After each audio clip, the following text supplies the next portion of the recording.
Are you overwhelmed by motherhood and barely keeping your head above water? Are you confused and frustrated by how all the other moms make it look so easy? You can't figure out how to manage the chaos in your mind, your home, or your family. I get you, mama. Parenting with ADHD is hard. Here is your permission slip to let go of the Pinterest-worthy visions of organization and structure fit for everyone else. Let's do life like our brains do life. Creatively, lovingly, and with all our might. When we embrace who we are and how our brains work, we can figure out how to live our lives successfully and, in turn, lead our families well. At the end of the day, we just want to be good moms. But, spoiler alert, you are already a great mom. ADHD does not mean you're doomed to be a hot mess, mama. You can rewrite your story from shame spiral to success story. And I'll be right here beside you to cheer you on. Welcome to Motherhood in ADHD. Hey there, Successful Mama. It's your friend, Patricia Sung. Oh man, have I missed you. I don't necessarily miss sitting on my closet on the bath annealer, but this room does have the best acoustics, so I do miss hanging out with you. I miss sitting here and chatting with you, and man, it's been a minute. I didn't really know how long it would take me to finish the book and how long I was going to have to pause the podcast to wrap it up. But I mean, it does put good perspective on like what you really love doing when you're like, I miss doing that thing. Like I miss hanging out and talking to you. I miss interviewing guests and learning from other people and researching. And like, granted, I was doing a lot of learning and researching during the book writing, but I just miss my first love. Because this is, where I started. And in that break, the podcast celebrated its 7th birthday. I cannot believe I've been doing this for 7 years. That's pretty crazy. As someone with ADHD, to stick with anything for 7 years, pretty good. So I'm so glad that you were here with me still after all this time and that you're here and you're listening. And I'm really thankful for this community. So I'm going to ease back in. I'm going to give you a little life update of what's going on, where the book is, and what's going on with my personal life. It's been a whirlwind and it's been fun. It's been interesting. I've learned a lot about myself. So I'm going to ease back in over the next couple months through the summer with probably just one episode a month. Because in the fall, I'll be going full force. It'll be the time where I'm in full book publicity mode and we're going to be doing a lot of podcasts, not just here, but on, I'm going to try to interview on other podcasts and get the word out because I really do want as many ADHD moms as possible to have the resources available to know that you aren't broken. There's nothing wrong with you. You are a good mom. You are trying and that matters. And there's nothing wrong with you. And that we're learning how our ADHD brains work so that we can set up a really awesome life that fits you, what you want, and getting out of the burnout and the overwhelm and building that self-confidence and that trust in yourself so that you can really hear what your inside you is telling you and trusting that you make good decisions and you know what's best. I think that's what I learned most in having to gather all my thoughts into one place about how I view ADHD in adult women is that I see the themes so clearly now of what women are really struggling with when it comes to adult ADHD. And I just have so much to say, so much that I wrote over 100,000 words on it. And don't worry, a lot of it got cut. The editing is brutal and I do not like editing. That was not my favorite part. I loved writing because I felt like I was just talking to you here, but in written form. And I wrote a lot of the book verbally. I recorded myself on the Notes app, transcribed it into Google Docs, and then made it sound like something written and not too, oh man, what's the word I'm looking for? Oh man. See, y'all, the perimenopause. I just lose words. When you stream of consciousness. I didn't want the book to be stream of consciousness, which sometimes this podcast does. That I wanted it to, be able to organize those thoughts well. But so I really enjoyed writing. It felt like I was writing to you. And I did not like the editing. That part was really hard. It was hard to remember what I wrote 9 months ago. It was hard to remember what I wrote last week. And then bring it down to be does this make sense? Am I explaining this well? It was a workout. I'm so glad that I had an editor to do a vast chunk of it. And I mean, I give her credit. Rachel cut out almost 20,000 words, I think. So I've got all this saved up for something later. I don't know. Maybe they're trash. Maybe they'll be emails, but it's done. I did it. I am really proud of myself. And I don't say that often enough, to be honest. And I want to encourage you to like stop and celebrate the things that you do. Celebrate when you get something done, even if it's something tiny, like putting away that pair of shoes that's been sitting by the door for 3 weeks or 3 months. Like celebrate, you're doing a good job. And I am trying really hard to change that narrative in my head of celebrating the things that I do well when I accomplish things, because our ADHD brains are much more excited about like the progress and the journey and like getting there than we are with the completed product. And so I am trying to change that narrative in my head and being like, just pause and celebrate, Patricia. Like you did a really hard thing and you finished it. It's done. It's complete. Like that's amazing. I mean, how many people have considered writing a book and never got around to it, or have, the pieces parts there, but it's only, 80% complete. Like I highly recommend having a deadline. It's just got done. I mean, it's written, it's edited, but now it's with the proofreaders, it's with the project editor, it's with the copy editors. So like they're checking for all the grammar mistakes, which is like a pet peeve of mine. I'm really hoping that we can catch them all. I know there's probably still going to be 1 or 2, but I'm waiting on the copy editor to like flag anything that's like, oh, is that like, could you explain this better? Like, I'm not quite sure what you're saying here. Like, there shouldn't be too many of them because they said overall, I mean, I was really thorough with my editing, maybe even too thorough. Like, that could be something I learn on, to do better next time. But for now, like, I'm really happy with it. I do continue to think, like, now that it's been a couple weeks since I've turned it in, and I still think of like, ooh, could I say this better? Or could I, did I mention this? And it's hard not to put all those side quests and side tangents in because I want you to know everything there is about it. And yet also that would be really overwhelming. So it's hard to know what to keep and what to cut, but I hope you love it. I really am like so happy that there's going to be like a paper form of this where moms everywhere can read it and truly understand it and like know that there's support there and that you don't have to do this alone. Like I cannot wait for all the moms to be able to be like, wow, it's not just me. But anyway, okay, now I'm getting off on a tangent again. Back to the actual book. Like the inside hopefully will be done late May, early June. And then of course we still have to do the outside stuff. So like, the cover and the blurb and all that kind of things. But I definitely would do it differently next time. Like I feel like it took me a while to kind of get into my groove. And then once I was in the groove and I like knew what I was doing, I wrote really fast, I think. I mean, I don't know. I didn't compare it to anybody else's, but like I felt like I was taking the information out of my brain and putting on the page at a fairly quick rate. What I really underestimated was the amount of time the editing would take. I didn't realize how hard that would be. I didn't realize how time consuming it would be. And I had put in my mind, like I knew my deadline was the end of January. And so I really pushed myself to finish it before Christmas break so that I could enjoy that time. And I did. I finished it on the Saturday. So I did have to work Saturday morning to finish it when my kids were already on vacation. But I turned it in that Saturday and then I got to rest through the holidays. But I really underestimated how much editing would take out of me and how much like energy capacity it took and like the mental decision and the fatigue. So that was hard. And then I also just had this eye on the prize of like, it's due at the end of January. Well, like my part was due at the end of January, but then my editor still had all the month of February to do the editing on her part. So she was able to start, we were able to like tag team throughout January and February. So we were able to spread that out. But in my head, I was thinking like in January, I'm going to be done. And then on February 1st, I get to like relax. That's a lie.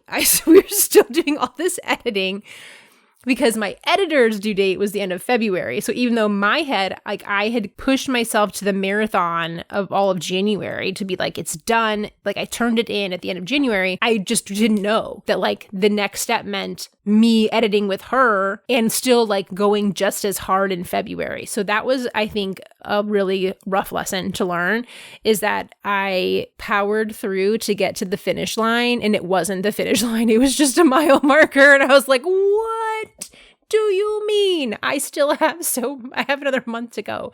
So I ended up turning it in right at the beginning of March, which was great. But it really was like, it was a full-on marathon there at the end. Like it was hard. I had to push through to get it done. And my kids were getting irritated because they were like, I thought you said it was going to be done already. And I'm like, I'm trying. I'm over here like, trying to knock out the last bits, which is not my strength in the first place. Like I'm an idea generator. I'm a visionary. I'm a wonderer. I'm over here like thinking of all the things we could do and coming up with all the ideas. And that like last 5% of the details is the part where I'm like, oh, can't like someone else do that? And granted, my editor was very much doing a lot of that stuff, but it's it's ultimately my book and I want it to be what I want it to be. And maybe that's a control issue on my part, but like I wanted it to be the best thing that it could be. So I would definitely give myself more time to do the editing because I was only able to share one section with the beta readers. And like, oh my gosh, I love my beta readers. You guys are amazing. If you are listening, beta readers, I love you.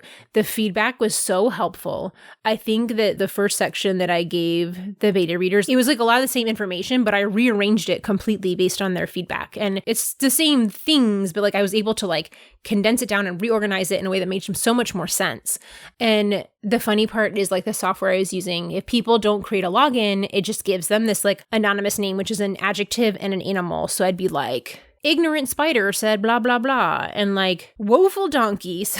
It's just like, and it's funny because like I knew, I was like, oh, you know what? Pretty sure this was Bashful Goose that said this. Like it was awesome. I really wish that I had had more time to get more feedback from beta readers on the parts 2 through 5 because it was just so helpful to have people's feedback, even when it was like harsh. Like I really had to like prepare myself mentally of like, Patricia, this is not a reflection of you. This is like a way to make the book better. And so when I went in, my feelings were not that hurt. Like if I just think back to like 10 years ago, I would have died with this amount of like criticism. Like I never could have powered through it. It was just too much.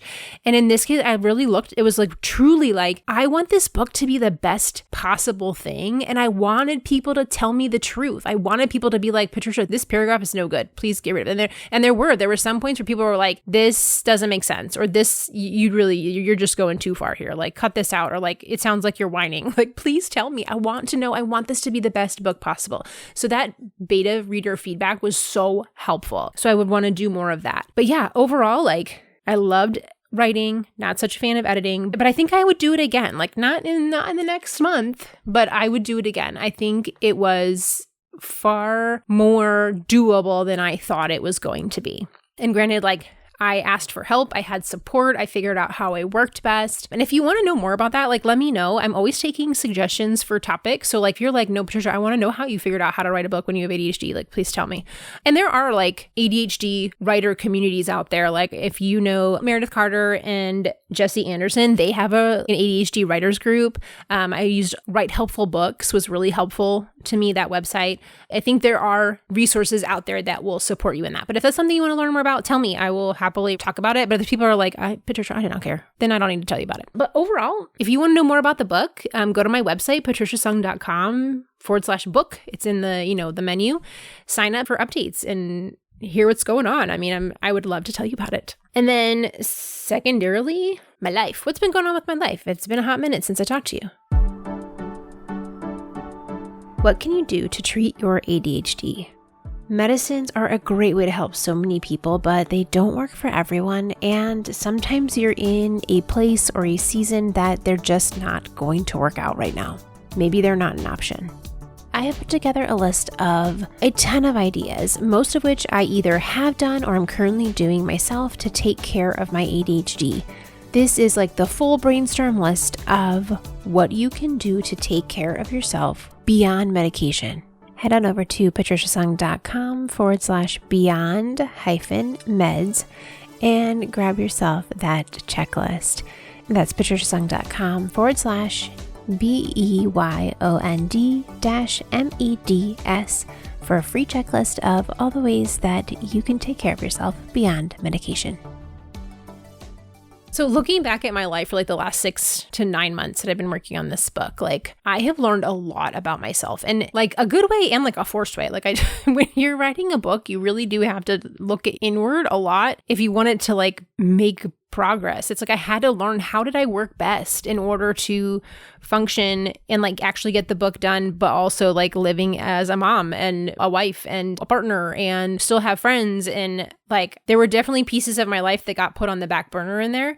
But I do think I learned a lot about how I work best because I made that a priority. Like I was like, I want to be able to get this done in the most efficient way possible. And like writing a book is not efficient. Like I wrote over 100,000 words and had to, 20,000 of them get chopped. Like how crazy is it to spend, I'm like, I don't even want to know how many hours I spent writing things that got deleted. Like it's highly inefficient. But in understanding how I work best, I was able to let go of the guilt and shame when like the words weren't flowing or like I was struggling. It's like, okay, well, how do I make this easy? What fits for Patricia? It really was like a sprint there at the end to finish it and a sprint at the end of a marathon. And I am making myself slow down after that. Like, it was good in the sense of like, I really did a good job of like buckling down and getting it done, but it was almost like, it was just too much. It was a lot. And I don't miss that part of school at all. Like when you're like, trying to like write a midterm paper down to the deadline, like it was good because it got done, but like, it was hard. It was a sprint. And I kid you not, like I turned in the book just before I went to go pick up my kids at like 2 p.m. We went out to dinner that night to celebrate. And then one of my kids got the flu that night and started vomiting. And we had 5 days of flu A. And then we had spring break. And then I got back and was like, what am I doing with my life? Like, I'm not even sure. Like, I looked at so many things just got put on the back burner, and that was fine. Like, that was a decision I made of like, I'm going to let some of these things go while I'm finishing the book. Well, then I looked around and I was like, oh my gosh, there's a lot of stuff that didn't get done. So things in my business, like I have emails piled up. If you have emailed me, I'm sorry, I've not responded. Like there's emails I'm still trying to sort through and, respond to people and learning like, what are the things that I should be responding to? And what are the things I just got to let go? It's just not happening. Like there's only one of me. What am I going to do? And looking at like this feeling that's been sitting on my heart for probably at least the last month, probably like the last 3 months, like as I was hitting the home stretch of my book and looking at like, what do I want this to look like going forward? Like, how do I want to help moms? Do I want to go back to doing what I was doing before the book? Because before the book, like I was doing group coaching and we had successful mama meetups and a lot of stuff that I really loved doing, but I had to stop doing to make space for the book. And I'm like, well, do I want to pick those back up again? Am I supposed to be doing something else? Like, what am I doing? What am I doing with my life? I just felt like I kept saying like, what am I doing with my life? What am I doing? Like, I need to pull it all together. It's like, and that feeling of like feeling behind, I was like starting to feel that. And I'm like, I just wrote a whole chapter on feeling behind. What am I behind on? And looking at like, even as a mom, you have these feelings of like, some of the feelings of feeling behind you can combat. And some of them are like, just moms have a lot to do. And there is a lot of stuff. And so, it can't just be like eliminate a few things. Like, no, as a mom, there's a lot going on. So it definitely made me think about like, yes, I'm making sure that I'm comparing to like what really matters, but not beating myself up. Cause like, yeah, as a mom, there is a lot to do. So I've been looking at like the things that are really important to me. Like I didn't spend a lot of time with friends. Like I tried to do some things in there to make sure that I was taking care of myself and resting, but like I miss hanging out with my friends. So I've been trying to do that, some more in the last couple weeks. And there's still friends that I haven't seen. And I'm like, oh, when am I going to do that? And so I've been trying to schedule more play dates for my kids because again, I was not having anybody over my house. Like I'm like, I don't have time for that. Got to finish this book, got to finish the book. And making space for those things that are important to me, like my kids having good relationships, getting back into moving. Like I don't like talking about like from an exercise standpoint, but like just like the movement of my body. It's like going on more walks and like meeting up with friends to walk, figuring out like what classes at the community center do I want to take, but making it really easy so that I can get moving again. And I can figure out the most perfect plan later if it ever comes. But that okayness with like, okay, I'm just going to start and it's not going to be perfect. How can I make this really easy to start? So like my husband is traveling a lot right now with his work. So like I walk the kids to school and then I walk around the neighborhood for like 30 to 45 minutes. And that's a really easy way to be moving. It doesn't involve me like trying to find the schedule for the gym or like I'm not having to like, pack a bag to go somewhere. It's like, how do I make that really easy? So like anything that you're really struggling with right now, how can you make it easier? When I think about like coming up with the perfect like movement plan, it's like I make it way too complicated. Like just keep it really simple. I can adjust from there. But like once you start moving, you start gathering the information, then you can actually adjust it to what you need to. But a lot of times when we have ADHD, we're trying to find like the perfect solution from the get-go. And it's not possible to find the perfect solution from the get-go because you don't know everything yet. So, finding a place in my schedule for those things that got put to the back burner that matter to me. So like making sure that I'm doing my Bible study in the mornings, making sure that I'm doing some kind of movement multiple times a week, making sure that I'm making time for friends and I have that scheduled. And if there's some way I can combine those things together and get, double duty, a walk with a friend, like that's even better. But making space for those things that matter to me and just letting myself rest the last couple weeks. Like as much as I missed doing the podcast, I'm like, I had to slow down for a minute because between like finishing the book, then the flu, then spring break, then looking around at my life being like, what am I doing with my life? Then we had Easter break and now my husband's traveling a bunch for work. It's like bam, bam, bam, bam. It's like, whew, Patricia, slow down. What really matters here? In this last month of like feeling uncomfortable in this like evaluation time, having a very clear message from God after a while. There was a whole month where I'm like, God, what am I doing? What am I doing? I don't know what to do now. There's just so many things here to do. Which ones matter?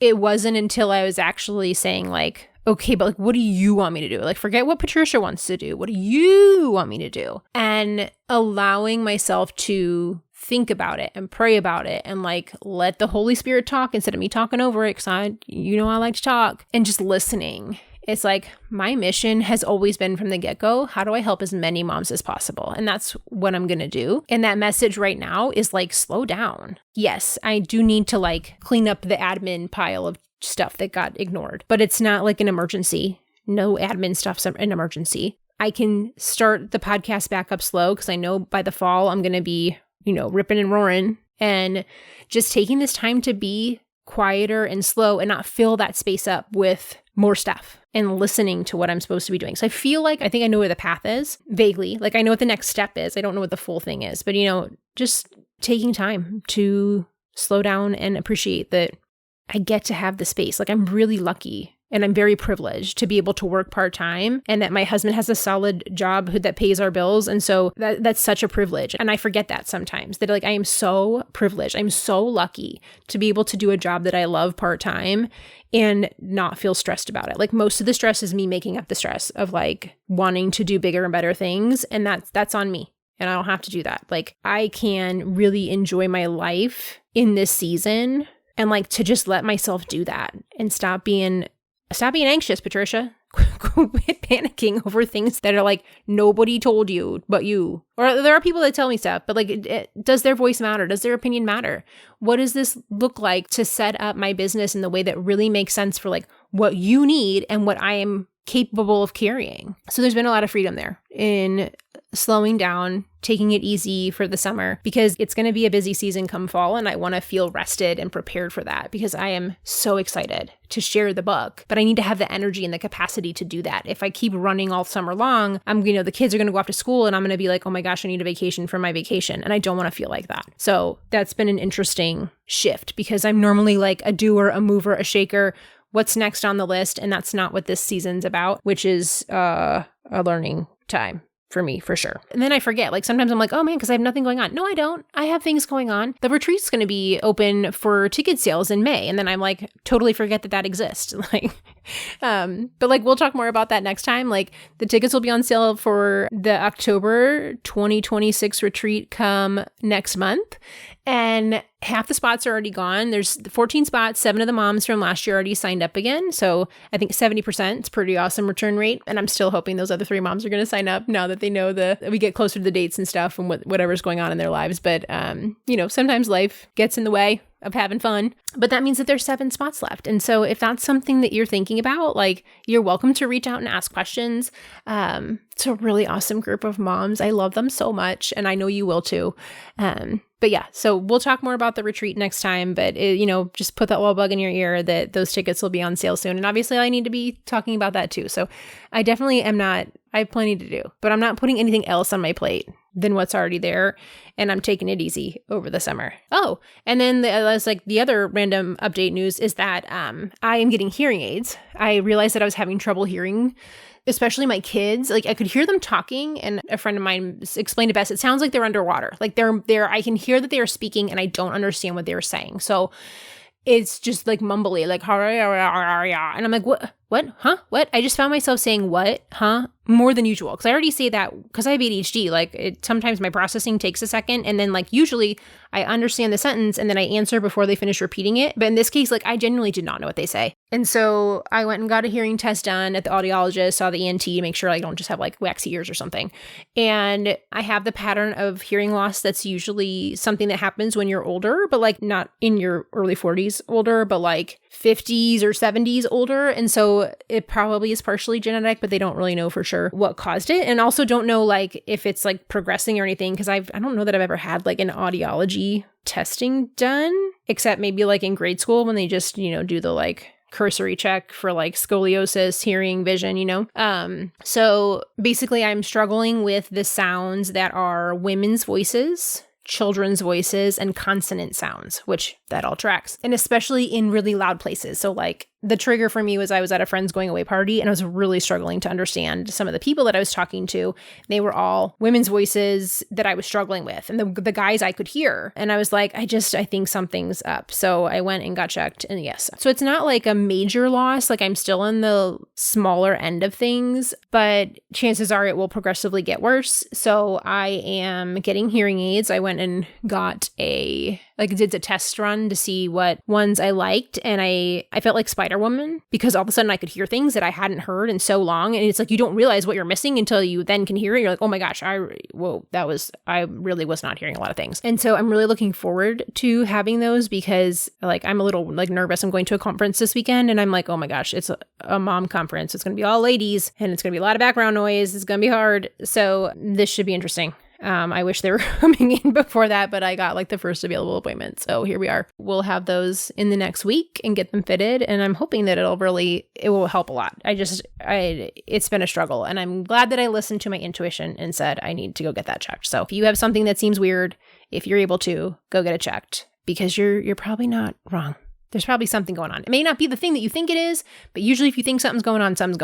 Okay, I gotta go. I gotta go pick up kids from school. So it was so fun talking to you. There's my life update. Let me know what you're thinking. If you have podcast requests, I have 100 million people that have applied to be a guest for the podcast, and I'm going to have to deal with all that in the fall and get everybody scheduled. But if there's certain topics that you want to hear about coming up, like let me know. Talk to me. I feel like I've been hibernating writing this book, which I have, and I miss hanging out with you. So let me know how it's going, what's going on. And yeah, there's my life update. It's a reminder to ask yourself how you can make things easier. It doesn't have to be that hard. Like, you don't have to find the perfect solution. It's not like in a facetious way, but it's like you just take the pressure off yourself. What could you do to make this a little bit easier for yourself? Because you deserve for it to be easier. It doesn't have to be this hard. It's not to say that you're going to be able to like take all the stress and troubles away, but like, is there a way that you can make it a little bit easier for yourself? Then do it. All right. I will talk to you soon, Successful Mama. I'm going to go pick up some children. Have a wonderful day, Successful Mama. For more resources, classes, and community, head over to my website, motherhoodinadhd.com.